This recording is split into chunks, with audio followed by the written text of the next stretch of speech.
చెప్పిన విధంగానే ఏనుగు వీపు మీద ఎక్కి కూర్చుంటుంది. ఏనుగు జాగ్రత్తగా నక్కను నదికి అవతల వైపుకు తీసుకుని వెళ్లి వదులుతుంది.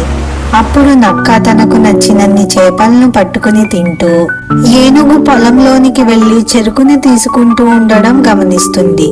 అది చూడగానే నక్క గట్టిగా ఊళ్ళ వేయడం మొదలు పెడుతుంది. అది విన్న రైతులు తమ పొలంలోనికి నక్క వచ్చిందని దాన్ని కొట్టడానికి కర్రలతో వస్తారు. అక్కడ చెరుకును తీసుకుంటున్న ఏనుగును చూసి రైతులు కర్రలతో ఏనుగుపై దాడి చేస్తారు. ఏనుగు పరిగెడుతూ నది దగ్గరకు వచ్చి నక్కను వీపు మీద ఎక్కించుకొని నదిలోనికి ఈదుకుంటూ వెళ్తుంది. దెబ్బలు తిన్న ఏనుగుకి తన స్నేహితులు చెప్పిన మాటలు గుర్తుకు వస్తాయి.